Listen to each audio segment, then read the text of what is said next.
Hello ವಿದ್ಯಾರ್ಥಿಗಳು, ನಾನು ನಿಮ್ಮ ಮಾಶಿಕರ್. ಸೊ ವಿದ್ಯಾರ್ಥಿಗಳೇ, ಈ ಒಂದು ಮೂಕ್ ಅಲಾಟ್ಮೆಂಟ್ ರಿಸಲ್ಟ್ ಏನಿದೆ, ಸೊ ರಿಸಲ್ಟ್ ಬಂದಿದ್ದ ನಂತರ ತುಂಬ ಜನ ವಿದ್ಯಾರ್ಥಿಗಳೇ ಒಂದು ಸೀಟ್ ಅಲಾಟ್ಮೆಂಟ್ ಆಗಿದೆ. ಸ್ವಲ್ಪ ವಿದ್ಯಾರ್ಥಿಗಳ ಸೀಟ್ ಅಲಾಟ್ಮೆಂಟ್ ಆಗಿದ್ರು ಕೂಡ ಒಂದು ಸಿಕ್ಕಿರುವಂಥ ಬ್ರಾಂಚ್ ಏನಿದೆಯಲ್ಲ, ಸೊ ಇಷ್ಟ ಇಲ್ಲ ತುಂಬ ಜನ ವಿದ್ಯಾರ್ಥಿಗಳು. ಸೊ ವಿದ್ಯಾರ್ಥಿಗಳು, ಈ ಒಂದು ಸಿಕ್ಕಿರುವಂಥ ಬ್ರಾಂಚ್ ಏನಿದೆಯಲ್ಲ, ಸೊ ನಿಮ್ಗೆ ಇಂಟ್ರೆಸ್ಟ್ ಇಲ್ಲ ಅಂದರೆ ಮಾಡಿಫಿಕೇಶನ್ ಮಾಡ್ಕೋಬೋದು. ಸೊ ಇಂಟ್ರೆಸ್ಟ್ ಇದೆ ಅಂತಂದರೆ ಸೇಮ್ ಅದೇ ಥರ ಇಟ್ಕೊಳ್ಳಿ ವಿದ್ಯಾರ್ಥಿಗಳೇ. ಸೊ ಅದಕ್ಕಿಂತ ಬೆಟರ್ ಕಾಲೇಜ್ಗಳು ಸಿಗ್ಬೋದು, ಮೇಲೆ ಇರುವಂಥ ಒಂದು ಟಾಪ್ ಕಾಲೇಜಸ್ ಆಗಿರ್ಬೋದು.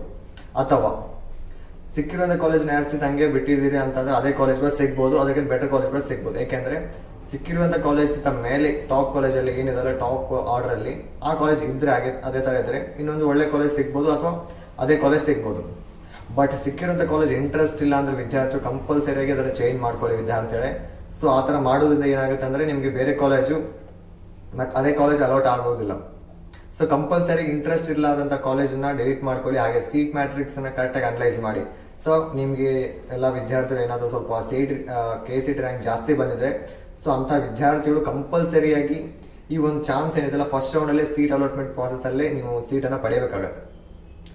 ಫಸ್ಟ್ ರೌಂಡ್ ನಂತರ ಏನಾಗುತ್ತಲ್ಲ, KCET cut off rank second ರೌಂಡಿಗೆ ಡಿಕ್ರೀಸ್ ಆಗುತ್ತೆ. ಯಾವ ಥರ ಡಿಕ್ರೀಸ್ ಆಗುತ್ತೆ ಅಂದರೆ, ಈಗ 70,000 ಇರುವಂತಹ ಒಂದು KCET ಯಾವುದೋ ಒಂದು ಕಾಲೇಜ್ ಕಟ್ ಆಫ್ ಬ್ರಾಂಚ್ಗೆ ಇರುತ್ತೆ 70,000, ಅದು ಬಂದು 60ಗೆ 55,000 50ಗೆ ಈ ಥರ ಡಿಕ್ರೀಸ್ ಆಗುತ್ತೆ.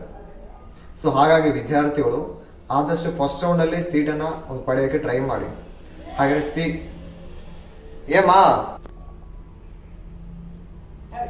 ಸೊ ವಿದ್ಯಾರ್ಥಿಗಳೇ, ಆದಷ್ಟು ವಿದ್ಯಾರ್ಥಿ ಫಸ್ಟ್ ರೌಂಡಲ್ಲಿ ಸೀಟನ್ನು ಅಲಾಟ್ಮೆಂಟ್ ಮಾಡ್ಕೊಳ್ಳೋಕೆ ಟ್ರೈ ಮಾಡಿ. ಹಾಗೆಯೇ ಫಸ್ಟ್ ರೌಂಡಲ್ಲಿ ಮಾತ್ರ ನಿಮ್ಗೆ ಒಳ್ಳೆಯ ಒಂದು ಕಟ್ ಆಫನ್ನು ಕೊಟ್ಟಿರ್ತಾರೆ, ಸೆಕೆಂಡ್ ರೌಂಡಲ್ಲಿ ಕಡಿಮೆ ಆಗುತ್ತೆ. ಥರ್ಡ್ ರೌಂಡಲ್ಲಿ ಏನಿದೆಯಲ್ಲ, ಸೊ ಅದು ಮತ್ತೆ ಡಿಫ್ರೆಂಟ್ ಆಗುತ್ತೆ. ಅದು ಮುಂದಿನ ವಿಡಿಯೋದಲ್ಲಿ ತಿಳಿಸ್ತೇನೆ ವಿದ್ಯಾರ್ಥಿಗಳೇ. ಸೊ ಹಾಗೆ ನಮ್ಮ ಚಾನಲ್ ಸಬ್ಸ್ಕ್ರೈಬ್ ಮಾಡ್ಕೊಳ್ಳಿ.